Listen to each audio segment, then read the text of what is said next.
Milieu, mon film fait partie d'un diptyque sur la pensée japonaise.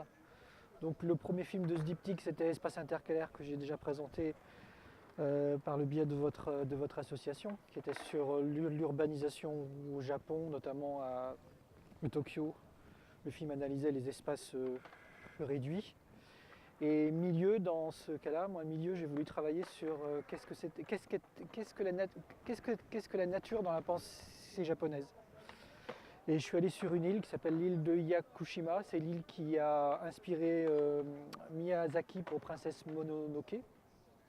Et cette île a la particularité, sur un espace assez réduit, à peu près 5 km de long sur 5 de large, d'avoir tous les paysages du Japon. Et donc j'ai travaillé, en fait ce que j'ai essayé de filmer, j'ai voulu essayer de filmer l'invisible dans le Japon. Ça veut dire que dans la nature au Japon, la montagne est considérée comme l'espace des dieux, des divinités. Donc ce que j'ai essayé de faire, c'est essayer de filmer les divinités, l'invisible quoi. J'avais écrit ce film. Et quand je suis arrivé sur l'île, tout ce que j'ai voulu faire, je n'ai pas pu le faire parce qu'il y a un typhon qui m'est tombé dessus. Et tous les personnages que je devais filmer ont fui le typhon, donc je me suis retrouvé tout seul. Et je m'étais dit, bah voilà. Et je me suis dit, bah voilà, c'est ce typhon, et moi c'est ce qui m'intéresse. Ce typhon, c'est lui qui va conditionner l'écriture de mon film. Et donc je me suis basé sur cette catastrophe en fait.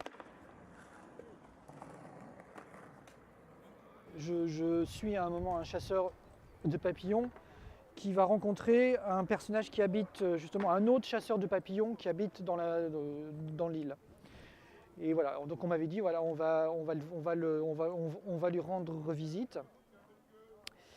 Et quand on est rentré dans cette maison, quand tous ces deux personnages ont commencé à parler, je me suis dit mais tiens, qu'est-ce qui se passe? Je n'arrivais pas à comprendre ce qui se passait. Et je me suis dit mais comment je vais filmer tout ça? Et j'avais toujours dans ma tête typhon.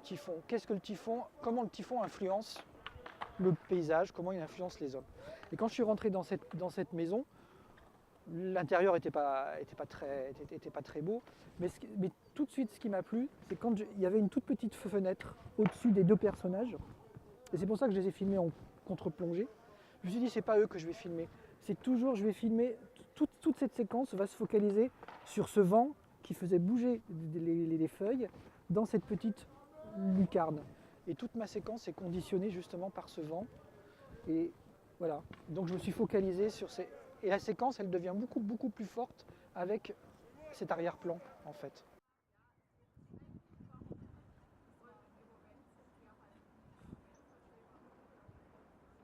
Quand j'ai fait mes films sur le Japon, au début, j'ai beaucoup lu des bouquins et je suis tombé sur plusieurs livres sur un livre d'un auteur qui s'appelle Augustin Berck, qui est un géographe philosophe et qui